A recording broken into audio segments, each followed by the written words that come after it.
you. Lovely to be here on this beautiful summer evening. I wonder if Uncle Nathaniel Scribner feels the warmth of a summer evening, or if he's always feeling that bitter cold of the day that he died.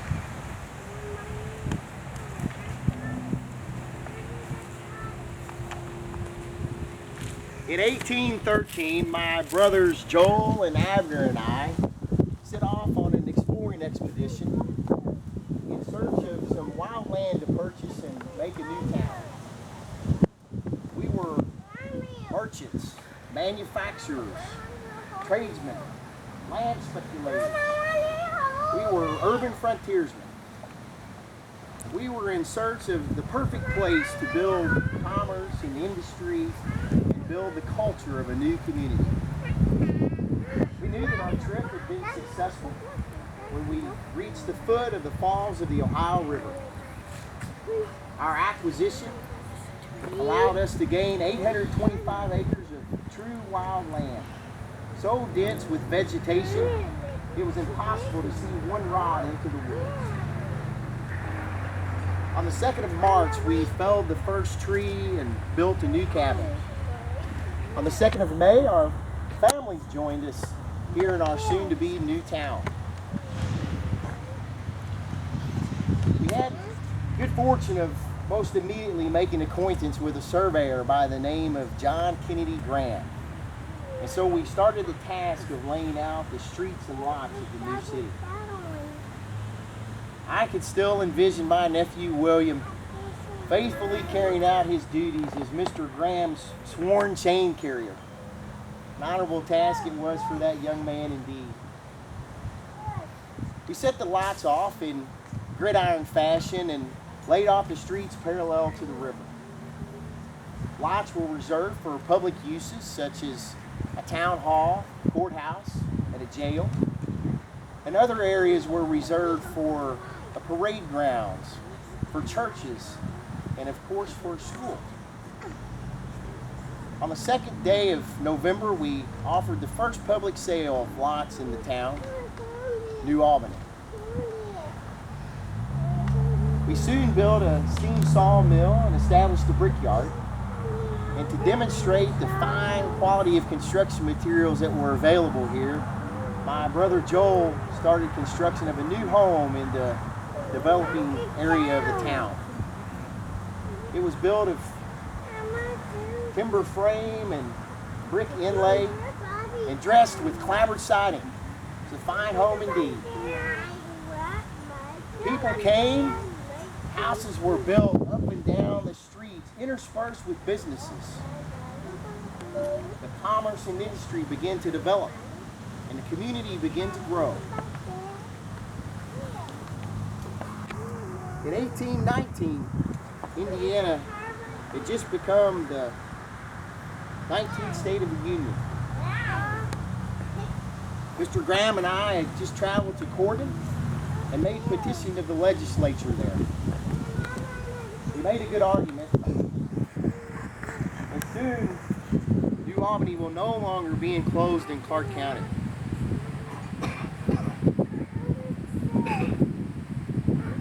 We'll soon have a new county, and New Albany will be the county seat. I can only advise you not to travel in the middle of winter. I took sick in Corydon, and this ride home has been bitter cold. Boy, the wind is just cutting right through to my ribs. I'm almost home now, only 2.5 miles out.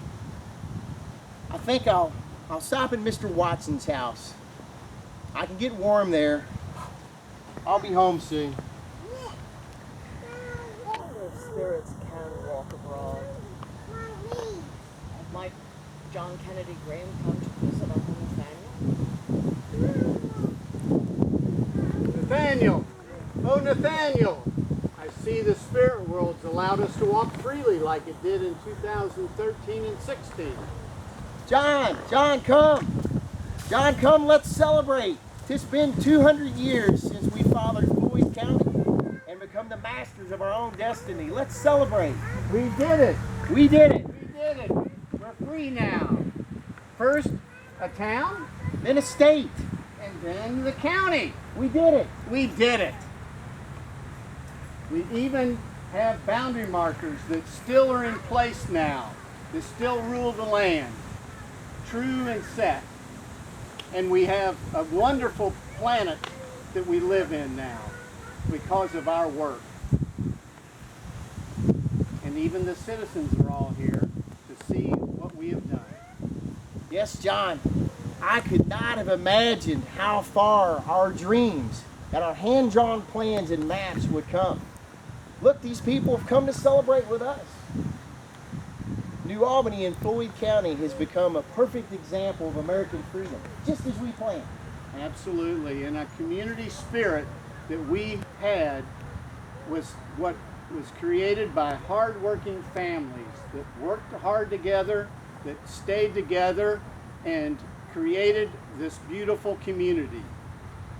And that's exactly what the founders wanted me to do, was as they set out to lay the foundations of the lots that we have. And I would say they did a pretty good job. And in fact, we've broken the yoke of the tyrant landlords that we once had. We're all free now. John, look at these people that have come to celebrate with us. I see eyes that look familiar and faces that resemble those of our original settlers. What do you say? Do you see these faces? Do you see those eyes? Huh. I see hungry eyes, but I deem that to be a good thing. But we've done all we can do here. The future is theirs now. They need to define it as we once did. Let us go with the spirit world and lead. Yes, John. Let's go. Let's go celebrate.